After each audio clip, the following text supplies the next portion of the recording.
9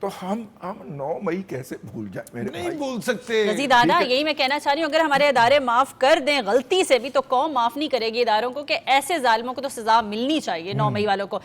فیضی صاحب، اتنی بہادری کا جذبہ کیا ہمیں کربلا سے ملتا ہے؟